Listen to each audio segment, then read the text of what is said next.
All right, special moment here with all 5 Hunter brothers. JJ, hello. Hello, Peter. Brock, hello. Yes. Ty, hello. Nailed it. Dusty. Hello. And Luke. That's pretty Well impressive. Good. Yeah. Awesome. We don't even have them down. That was really good. Yeah, that was good. Tell me what it's like to, obviously you guys get to play together, you guys live in the same community, but what's it like when you get to come together, all 5 of you, for something like this?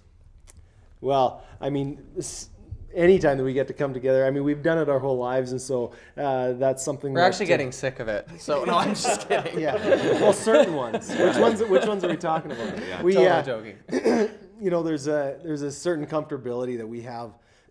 Sorry, no matter whether we're on stage or, you know, growing up, whether we were on the farm or playing hockey together, it's something that's really special. We know each other very well. And, you know, like any family, there's differences. Growing up in the same house, it's amazing how many differences there are between us. But we really feel that that's kind of what makes us stronger. We try to lean into those differences and try and weigh in. But when we get to come together, it's like doing it with your best friends, and that's really how we feel. Now, JJ, I did a lot of research on this, as much as I could at least, and you do most of the interviews.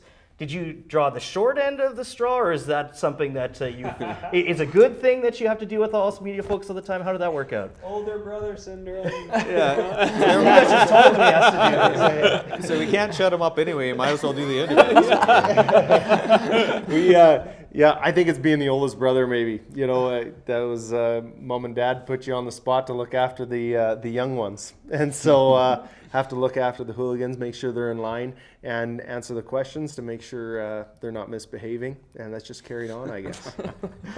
Ty, you guys have been nominated for so many awards at different award shows, but first time with Juno nominations, so congratulations on both those. Thank you. Ty, how did you guys Thank you. celebrate when you got the news? Well, you know what? It was crazy. We were in Mexico, and we had some shoddy Wi-Fi service, and so it was one of those situations where you'd walk into a building and you'd get a bunch of dings on your phone all at one time. And so we were in different places, different times when we found out, and our management let us know. And there was a lot of excitement finding out that there were 2 nominations. So we headed down to the pool, took a slow-mo video of us falling backwards into the pool, went down to the beach to celebrate, and then actually did a poolside party with all the people who were at Boots on the Beach with Vision Travel Groups at the time, because that was the trip that we were on. And so there was a lot of celebrating. We were very excited, and it was very special just knowing that the Junos were happening on our home turf here in Saskatchewan. So I actually distinctly remember being in school as a kid and thinking, man, it would be so cool to be nominated for a Juno. So you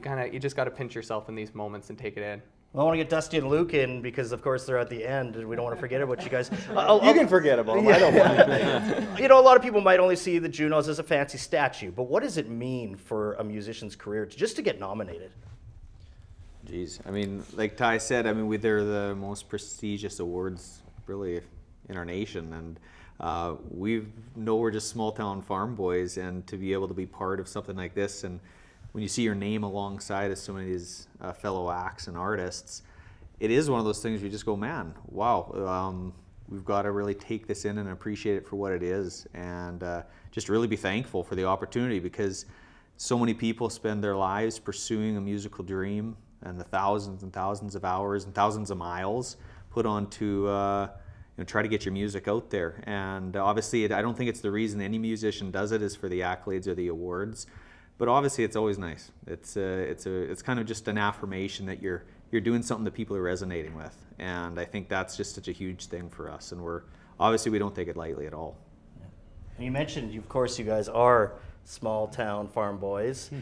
What a life growing up, though. You got music, I guess, which would be year round. You got hockey. You were all very into hockey, and you got farming. How did you even balance it all, Brock?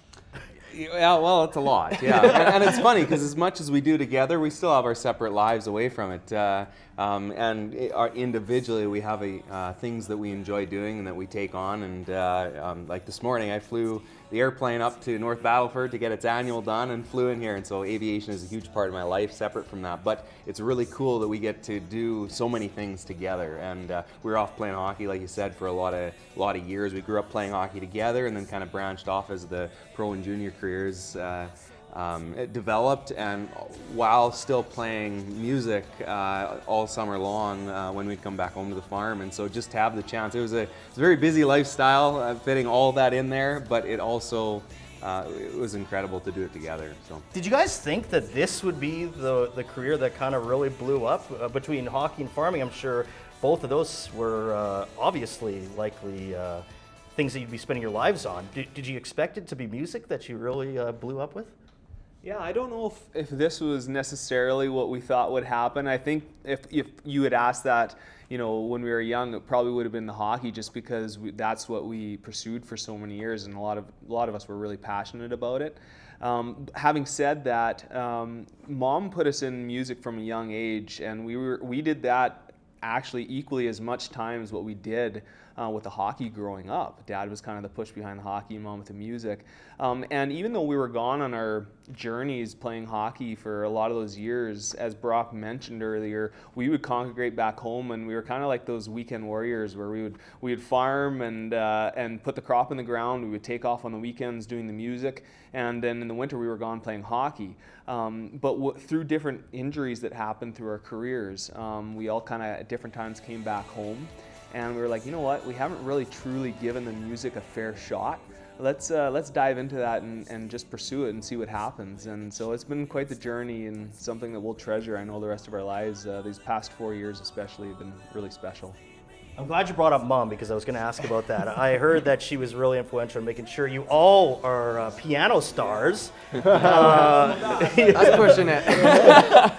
She at least encouraged you to stick to the piano. How valuable was that? Did she take credit for the band now? Oh, it was essential. It really was. We have her to thank for what we're doing today, because I don't think we would be if she hadn't been that push. And we're very, very grateful. She would sit with us, beside us on the bench day after day, having us name our notes and really working with us, because she always said I could play by ear, but I didn't know how to do all the technicalities. So she said I wanted to make sure that I gave that to you boys. And so we're very, very grateful for that legacy that she's left. We actually had a piano upstairs and a piano downstairs. So 2 would practice before school, 2 would practice after school. I kind of tagged along at the end. I was a surprise child, the old egg of the group. So I think I begged to be in piano lessons because I wanted to follow in these guys' footsteps. And so I started when I was 5, and it just kind of evolved from there. Well, and Ty mentioned that Mom wanted us to learn piano classically, to learn the notes, learn the theory behind it, which she enforced, which was awesome. But it was that ear. She was also the one that taught us how to sing harmony. Yeah. And so it was the combination of the two. She insisted that we learned the theory behind music, which was amazing. But from a young age, she already started teaching us what harmony sounded like, and it's become second nature for us because we've done it for so long. So yeah, we do have Mom to thank. Well, and you also learn, of course, about agriculture growing up. What's it like now when you have an album you need to promote, but there's also crops that need combining? Yeah, it's a challenge. We've honestly approached it kind of a divide and conquer type of thing. There are 5 of us, and we're fortunate for that. A lot of acts where there's one primary member maybe that's doing a lot of things and has to. This way we kind of, like I said, divide it up. And so some of us are a little bit more involved in the farm front and for planning and the structure of how that's going to happen, where it allows the opportunity for guys to make sure that we're taking care of the things that obviously a musical career needs to, that need to be taken care of, because it's obviously a full-time job in and of itself. So that's kind of been our approach. And yeah, there are times where we really do feel a bit of the pinch. We do have some great hired guys at home we're very thankful for that are there all year long. And that gives us the freedom to live this dream that we're living. Yeah. At the same time, there still are certain periods where it's pretty necessary that we get back and give Dad a few extra hours where that snow's coming, you need to get the crop off, and maybe the shows are done, and you have that opportunity to make sure you rip home real quick and try to get things off. So there were probably more all through the night this year at harvest time than we've ever had. This was a really tough fall. I think we counted 22 snow events before we got the last of the chickpeas off. So it was a tough fall. So it's definitely a challenge sometimes, but it is that combination of making sure that certain people are helping here and other people can do that over there that allows us to do both still. JJ, how much do you think getting 2 Juno nomination worries your dad when it comes to the farm that you guys will end up taking off and leaving him stuck on the farm Glad by that you himself? gave the oldest brother that question. Yeah, thanks for that. No, Dad's been a huge supporter right from the beginning. We talked earlier about Mom putting us in piano and Dad putting us in hockey, but it was incredible watching as kids from our vantage point how they supported each other in each venture. And we knew that the hockey was, Dad's passion more so.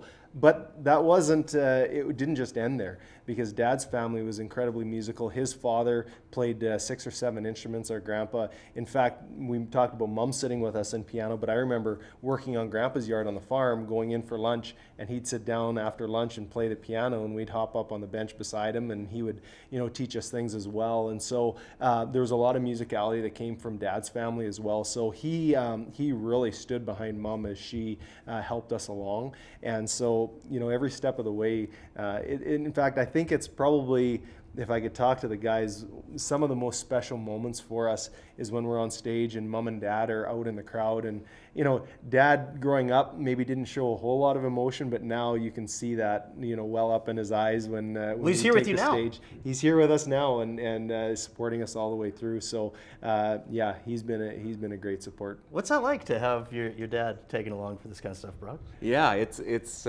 special to have him after the hours and the time, and as you grow up, you learn to appreciate the time that is put in, and so yeah, for all that time that he poured in, and we obviously fought back at times, not wanting to sit down practice our piano or not wanting to get up at 4:30 in the morning and get to work, and now to be able to have him along and have him in the crowd as a fan and a supporter, it's neat because it goes from kind of a father-son to kind of like a friendship where we're up on stage doing what he's poured, Mom and Dad have poured into us, and us pursuing it, and them being able to just enjoy it and take it in and be a part of it. It's pretty special. Well, just coming back to some of the research I did for this story, and everyone I spoke to, we've never met before. This is the first time I've met any of you or even talked to any of you. Every person I talked to said, the Hunter brothers are the nicest people you'll ever meet in your life. What's that like to hear that from people? They don't know the real Hunter brothers. I had no idea there were so many dishonest people out there. Is that something that's like is important to you, that you've always, like, you guys are all laughing and smiling, but is it something that you kind of have based your life on? Yeah. I think it is. I think a huge part of that, we have talked about Mom and Dad quite a bit, but that was something that Dad really poured into our lives, and was very influential when it came to that. I remember as kids growing up and Dad teaching us to, he would make up conversations. He would walk into a room and say, I'm some person from some business or whatever, and teaching us how to look people in the eyes and shake their hands firm and, carry on communication with them, just because, he felt that was vitally important. And I think just treating people with respect and love is something that is important to us, and I think it's important to do. And so, yeah, it's just been a big part of our life, I think, from kids growing up. And if I could jump in and add to that, Luke, too, I think our first song that really kind of broke in Canada was Born and Raised. It was our first top 10 at radio, and we got the opportunity to hold a concert, and we shot the music video in Mom and Dad's backyard, literally where we were born and raised. And the community of Shaunavon is approximately 1,800 people, and I think there was somewhere in the neighborhood of 1,200 that showed up. And we had this moment as all of us stood on stage looking out over this sea of people that had supported us, that had poured into us, that had, mentored us or taught us in school or whatever it was, these people from the community and friends and family.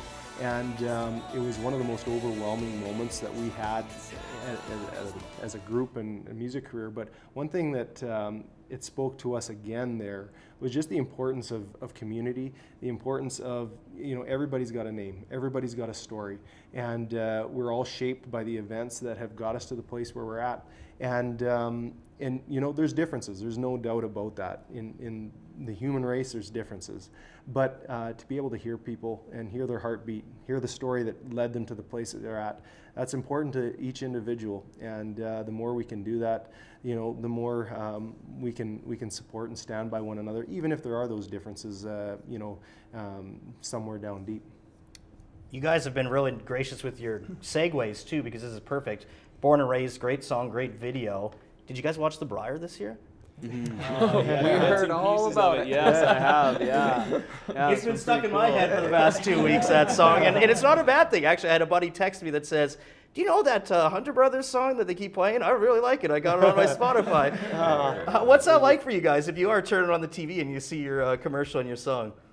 Oh, there's been so many surreal moments, I think, throughout this. You know, one of the guys talked about the last 4 years, and literally, you know, growing up on the farm, listening to country music radio, hearing, you know, the greats, Canadians, Americans, whatever it was, people that whose music we loved from a kid, and now riding up and down those same fields when we're back home. The same radio station, but now our song kind of comes on right amongst these songs that are being played, or turning on the TV. We, you know, Born and Raised was part of the World Juniors last year, and it's a real surreal feeling each time you do. You kind of try and soak it in as much as possible, but there's also that aspect that it's like, man, is this actually real? So we've really tried to challenge ourselves to say, hey, every moment, you don't know what next year is going to be like. You don't know if there'll ever be another Juno nomination. You hope so, and you work hard towards that, but you just don't know. So you try to soak up each moment and every step of the way. And you know, the Briar was another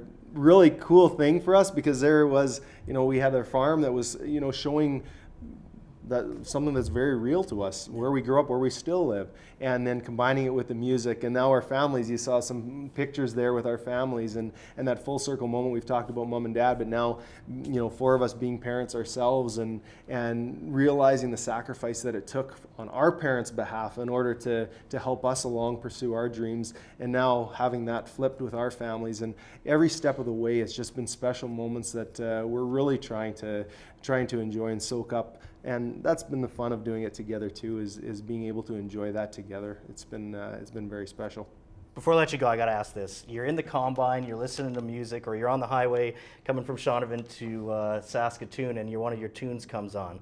What do? Do you sing along? Do you analyze it, think like, oh, we could have done that part better? Or do you change the station? What do you do? Well, I think the first couple of times we've heard it, I think we all are like radioing each other on the radios on the combines and calling each other, our songs on the radio, you know, doing that, but then you're kind of freaking out because it just seems so surreal. But at the same time, like, I don't know if any of us like hearing our own voice, so I don't know, it's one of those kind of mixed emotion things. So sometimes it's a little bit of like, man, the mix on that one is a little bit bass heavy, or I should have the snare a little louder, I think, in that tune. I don't know, we got to adjust that the next single here, but no, there's definitely or have a a little dance bit of party. Just enjoy it. I fall in that camp. It's just a good time. And then I think it's always one of those moments where you're thankful to media and to radio for playing your music. And that's something that I think for us, like, that it just adds up, where when you go into a station, you're just like, thank you so much for believing in us, for supporting our music, because you're the reason as to why this is connecting with people, and even just giving it that opportunity and platform. So I do think it causes that form of gratitude and dance parties, obviously. Yeah. I don't know. It doesn't. It's kind of neat because there's thousands of hours that are put in behind it, between writing and growing up and doing music and stuff. And so when you do finally hear it on the radio, and even if it's multiple times, I don't know, it doesn't seem to get. Scoring goals in hockey doesn't get old. You know, and it's kind of the reward for hard work put in, and so I don't know. It's rewarding. It's very special. Well, it's special to get to know you guys. Luke, Dusty, Ty, Brock, JJ. Oh, wow. No, you don't have to pause. Applause to you. Congratulations on the nominations. Thanks for this. Thanks so much. Thank you so much. Yeah.